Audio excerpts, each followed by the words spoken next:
आप सब कैसे हैं? देखिए आज हम लोग पढ़ने जा रहे हैं पूर्णांक, ठीक है, इंटीजर पढ़ने जा रहे हैं। इसके पहले हमने बताया था कि रियल नंबर क्या होता है, रेशनल रेशनल क्या होता है, तो आप सब उसको याद कर लिए होंगे ना, बहुत सरल था। तो अब हम पूर्णांक पढ़ेंगे। तो पूर्णांक जो है इसमें दो प्रकार की संख्याएं आती हैं, एक धनात्मक और एक ऋणात्मक। दो प्रकार की संख्याएं इसमें आती हैं पूर्णांक में, ठीक है।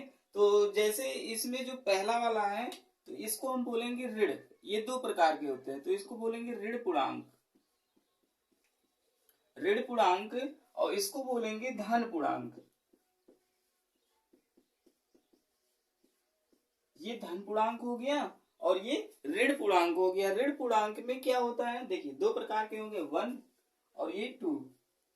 इंग्लिश में इसे कहेंगे निगेटिव इंटीजर, और इसे क्या कहेंगे, पॉजिटिव इंटीजर या फिर non negative integer. Non negative integer इसे कहेंगे निगेटिव इंटीजर, ठीक है। तो देखिए ऋणात्मक में कौन कौन सी संख्याएं आती है, जैसे माइनस इनफाइनाइट, है ना, ये सब संख्याएं इसमें आती हैं। -4, -3, -2, -1, ठीक। इन माइनस इनफिनाइट से -1 मतलब इसमें क्या, ऋण पूर्णांक में ऋण वाली संख्याएं आती हैं और धन पूर्णांक में धन वाली संख्याएं आती हैं, जैसे 0, 1, 2, 3, 4, 5, 6 डॉट डॉट डॉट, ये भी अनंत तक जाएगा, ठीक है।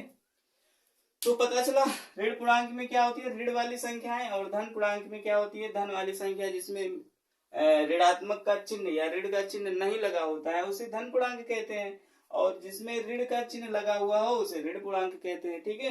तो यहाँ पे देखिए इसको हम एक नाम से और जान सकते हैं, ठीक है।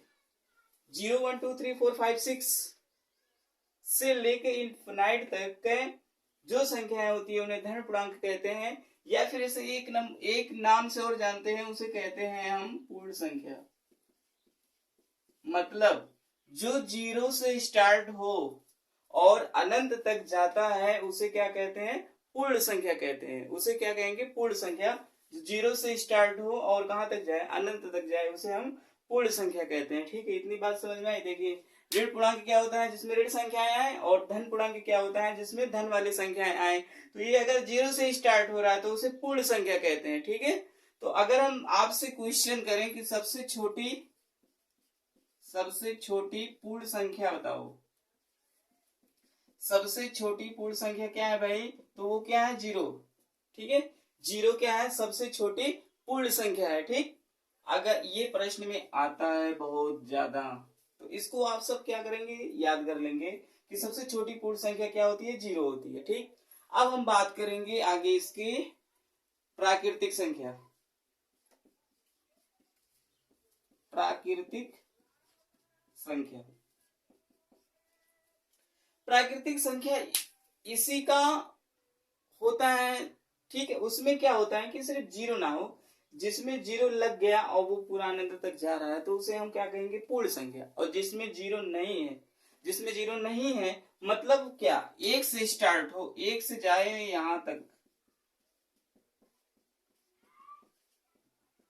इनफिनाइट, मतलब एक जो संख्या 1 से स्टार्ट होती है उसे हम क्या कहेंगे, प्राकृतिक संख्या। और जो संख्या 0 से स्टार्ट होती है उसे क्या कहेंगे, पूर्ण संख्या कहेंगे। जो संख्या 1 से स्टार्ट होगी उसे हम प्राकृतिक संख्या, और जो संख्या 0 से स्टार्ट हो उसे हम क्या कहेंगे, पूर्ण संख्या या फिर धन पूर्णांक, उसी को बोलते हैं, ठीक है। तो पता हो गया कि प्राकृतिक संख्या जो होती है 1 से स्टार्ट होती है, ठीक। अब यहाँ पे जैसे अगर प्रश्न यहाँ पे पूछे जाए कि सबसे छोटी प्राकृतिक संख्या, सबसे छोटी प्राकृतिक संख्या, तो इसमें सबसे छोटा कौन सा है, 1, तो ये इसका आंसर हो जाएगा। मतलब सबसे छोटी प्राकृतिक संख्या 1 होती है और सबसे छोटी पूर्ण संख्या 0 होती है, ठीक है। तो ये दो क्वेश्चन यहां से बन सकते हैं, ठीक। इतना आप सबको आया ना, ठीक है।